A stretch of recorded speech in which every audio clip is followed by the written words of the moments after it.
স্বাগত দীপ্ত সংবাদের সাথে আছে আমি কাজী আসিফুজ্জামান। শুরুতেই ফুটবল বিশ্বকাপ 2026।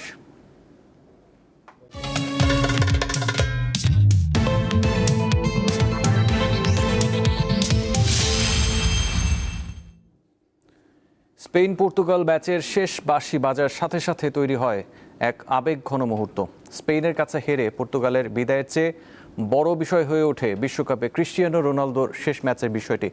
হতাশা ও বিষণ্ণতায় ভরা তার চোখ দুটি কান্না লুকানোর চেষ্টা করেও ব্যর্থ হলো। নিজে বহুবার বলেছেন, আমি যখন চাইব তখন অবসর নিব, আপনারা যখন চান তখন নয়। সেই ক্রিস্টিয়ানো রোনালদো এবার সত্যি সত্যি বুট জোড়া তুলে রাখার ঘোষণা দিলেন। 40-এর পরও বয়সকে স্রেফ সংখ্যা বানিয়ে খেলে যাওয়া রোনালদোর পা থেকে এসেছে অসংখ্য চোখ জুড়ানো গোল। আবার গোলের পর উদযাপনটাও নজর কাড়া। অথচ CR7 হিসাবে পরিচিত রোনালদোর পথ চলাটা মোটেও মসৃণ নয়। দারিদ্র, বাবার অকাল প্রয়াণ আর কিশোর বয়সে হার্টে জটিল রোগ, সব বাধাকে জয় করে কেবল অদম্য ইচ্ছা শক্তিতে ভর করে এগিয়ে যান। স্পোর্টিং লিপসন থেকে ওল্ড ট্রাফোর্ডে theatre of dreams sir Alex ফার্গুসনের হাত ধরে যিনি উইঙ্গার থেকে হয়ে ওঠেন গোল মেশিন। ম্যানচেস্টার ইউনাইটেডের জার্সিতে প্রথম প্রিমিয়ার লিগ আর চ্যাম্পিয়ন্স লিগ জয় বিশ্বকে জানান দিয়েছিল ফুটবলের নতুন এক রাজপুত্রের আগমন। এরপর রিয়াল মাদ্রিদের সাদা জার্সিতে রোনালদো নিজেকে নিয়ে যান অনন্য উচ্চতায়। লিওনেল মেসির সঙ্গে তার সেই মহাকাব্যিক দ্বৈরথ ফুটবল বিশ্বকে উপহার দিয়েছে ফুটবল ইতিহাসের অন্যতম সেরা সময়। লস ব্লাঙ্কোদের হয়ে 4টি চ্যাম্পিয়ন্স লিগ, 441টি গোল আর একের পর এক রেকর্ড ভাঙ্গার খেলায় রোনালদো যেন হয়ে উঠেছিলেন অপ্রতিরোধ্য। 5 বার ব্যালন ডি অর আর 4টি গোল্ডেন শু, যার শ্রেষ্ঠত্বের জীবন্ত প্রমাণ। 2004 সালের ইউরো ফাইনালে ঘরের মাঠে গ্রিসের কাছে হেরে সেই 18 বছরের তরুণের কান্নায় কেঁদেছিল পুরো ফুটবল বিশ্ব। কিন্তু হাল ছাড়ার পাত্র ছিলেন না তিনি। দীর্ঘ 12 বছর পর ইউরো কাপে ফ্রান্সের মাটিতে পর্তুগালকে এনে দেন ইতিহাসের প্রথম আন্তর্জাতিক ট্রফি। 2019 নেশনস লিগ জয় করে পর্তুগালকে তিনি বসিয়ে গেছেন ইউরোপের শ্রেষ্ঠত্বের আসনে। ক্যারিয়ারের শেষ লগ্নে ইউভেন্টাস কিংবা এশিয়ার মাঠে আল নাসর যেখানে খেলেছেন, বয়সকে জয় করে ফুটবল ইতিহাসে সর্বকালে সর্বোচ্চ গোলদাতার রেকর্ডটি নিজের করে নিয়েছেন CR7। মোহাম্মদ হাসিব, দীপ্ত স্পোর্টস। সাভারে জাতীয় নাগরিক পার্টি এনসিপির জুলাই পদযাত্রার সমাবেশ স্থলে ককটেল বিস্ফোরণের ঘটনায় অজ্ঞাতনামা ব্যক্তিদের আসামি করে সাভার মডেল থানায় মামলা দায়ের করছে দলটি। গত রাতে এই মামলা দায়ের করা হয়। এ সময় এনসিপির আহ্বায়ক নাহিদ ইসলাম বলেন, সমাবেশ চলাকালে বিদ্যুৎ বন্ধ করে পরিকল্পিতভাবে হামলা চালানো হয়েছে। ঘটনার পরপরই ঘটনাস্থল পরিদর্শন এবং আহতদের দেখতে হাসপাতালে যান ঢাকা জেলার পুলিশ সুপার শামীমা পারভিন। তিনি জানান, সমাবেশ চলাকালে বিদ্যুৎ চলে যাওয়ার বিষয়টি সহ ঘটনার সব দিক তদন্ত করে দেখা হচ্ছে। দ্রুত জড়িতদের শনাক্ত করে আইনের আওতায় আনার আশ্বাস দেন তিনি। একই সঙ্গে এই ঘটনায় জেলা পুলিশের পক্ষ থেকে 3 সদস্যের একটি তদন্ত কমিটি গঠন করা হয়েছে বলেও জানান তিনি। সোমবার রাতে সাভারের তারাপুর মাঠে এনসিপির জুলাই পদযাত্রা শেষে আয়োজিত সমাবেশ চলাকালে ককটেল বিস্ফোরণের ঘটনা ঘটে।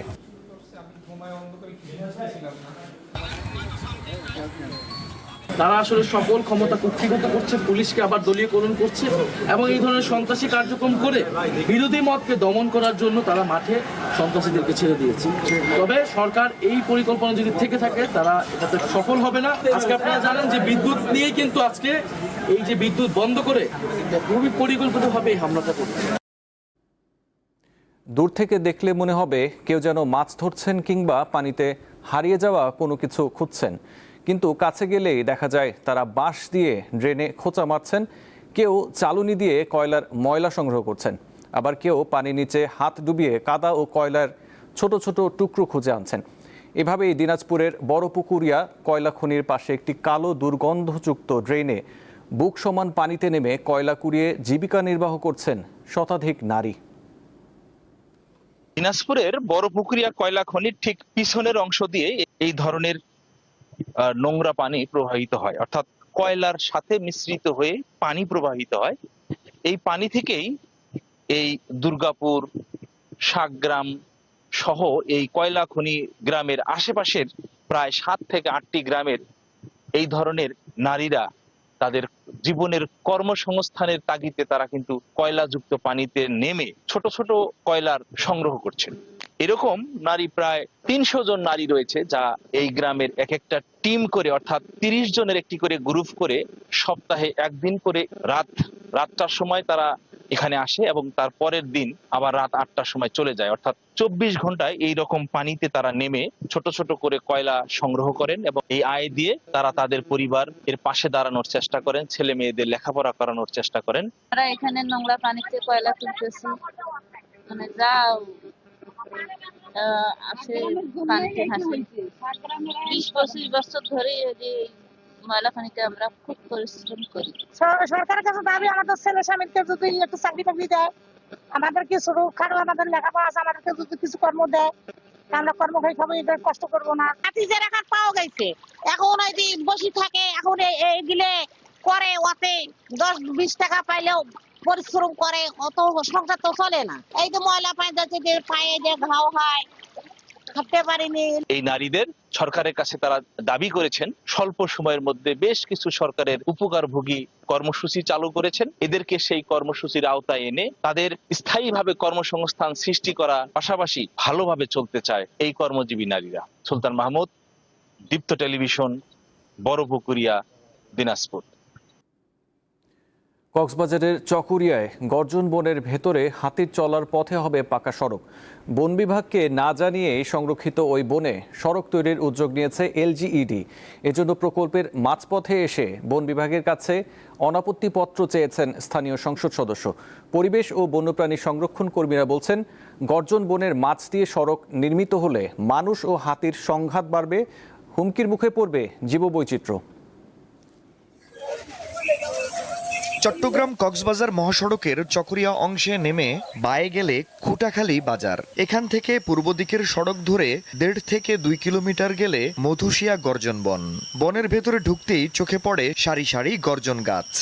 নির্জন বনভূমির ভিতরে হাঁটার সরু পথ জুড়ে ছড়িয়ে আছে হাতির পায়ের ছাপ, কোথাও কোথাও মল। এসবই বলে দেয় এ পথে এখনো হাতি চলাচল করে। স্থানীয়রা জানান, হাতির সঙ্গে তাদের সহাবস্থান দীর্ঘদিনের। খাদ্য সংগ্রহে প্রতিদিন মধুশিয়া বনে আসা যাওয়ায় এই পথে বিনা বাধায় চলাচল করে হাতি। তাই পাকা সড়ক হলে চলবে যানবাহন, ব্যাহত হবে হাতির স্বাভাবিক চলাচল। 12টা হইতে 4টা পর্যন্ত হাতি চলাচল করলে মানুষজন থাকিলে দূরে যাবে, মানুষের আওয়াজ পাইলে হাসে নুমাইব। আর আমরা একসাথে আছি, হাতির এইখানে তো আমরা বসবাস করি, আমরা ক্ষতি করে নাই। ওই ধান পাকলে একটু ধান ক্ষতি করে, না হলে ক্ষতি করে নাই। ওইটা আমরা বসবাস, ছোট বাচ্চা নিয়ে বসবাস করি না। এই বনভূমির মধ্য দিয়ে প্রায় 5 কিলোমিটার দীর্ঘ একটি সড়ক নির্মাণের উদ্যোগ নিয়েছে স্থানীয় সরকার প্রকৌশলী অধিদপ্তর এলজিইডি। বন বিভাগের অনুমতি ছাড়াই প্রকল্পের প্রায় অর্ধেক কাজ শেষ হয়ে গেছে। প্রকল্পের মাঝপথে এসে বন বিভাগের অনাপত্তি বা এনওসি চাওয়া হয়েছে।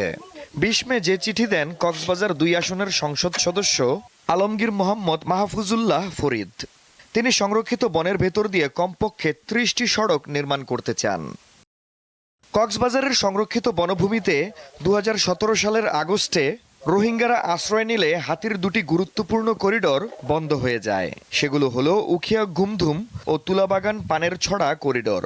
এছাড়া 2000 কক্সবাজার রেলপথ নির্মাণের কারণে ফাঁসিয়াখালী, মানিকপুর ও চুনতি করিডোর ক্ষতিগ্রস্ত হয়েছে। বন বিভাগের কর্মকর্তা জানান, এ অবস্থায় বনের ভেতরের সড়কটি নির্মিত হলে হাতির চলাচল ব্যাহত ও নষ্ট হবে বনের প্রাকৃতিক অখণ্ডতা।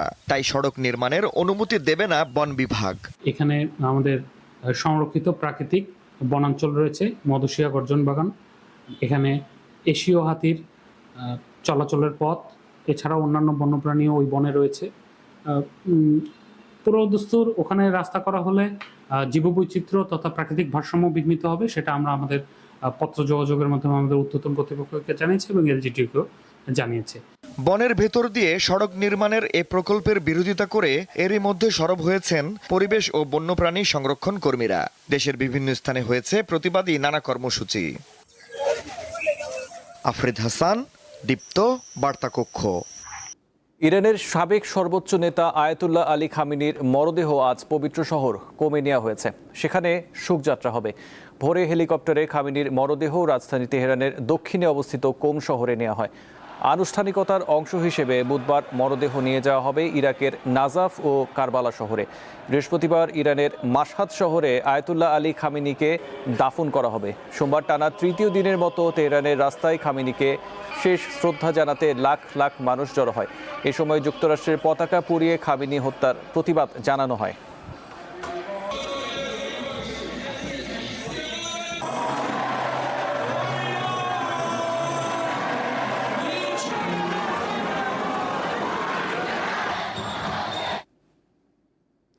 গাজা উপত্যকায় নিজেদের প্রশাসনিক কমিটি বিলুপ্ত ঘোষণা করেছে হামাস।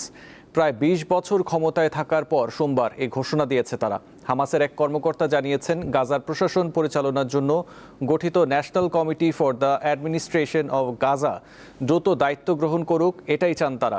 হামাস বলছে, দীর্ঘদিন ধরেই গাজা শাসনকারী কমিটি ভেঙে দেওয়ার প্রস্তুতি চলছে। এর মাধ্যমে একটি ফিলিস্তিনি টেকনোক্র্যাট কমিটির অধীনে বেসামরিক শাসন প্রতিষ্ঠার পথ প্রশস্ত হলো। ২০০৬ সালে গাজার আইনসভা নির্বাচনে জয়লাভ করেছিল হামাস। ২০০৭ সালে প্রতিদ্বন্দ্বী ফাতাহ গোষ্ঠীর সাথে লড়াইয়ের মাধ্যমে গাজার নিয়ন্ত্রণ নেয়ার পর থেকে দীর্ঘ ২ দশক ধরে উপত্যকাটিতে নিজেদের শাসন বজায় রাখে হামাস।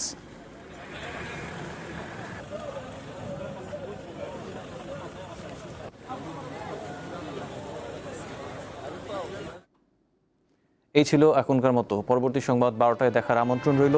এছাড়াও তথ্য বিনোদনের খবর পেতে চোখ রাখুন দীপ্ত টিভি ডিজিটাল প্ল্যাটফর্মগুলোতে। ধন্যবাদ।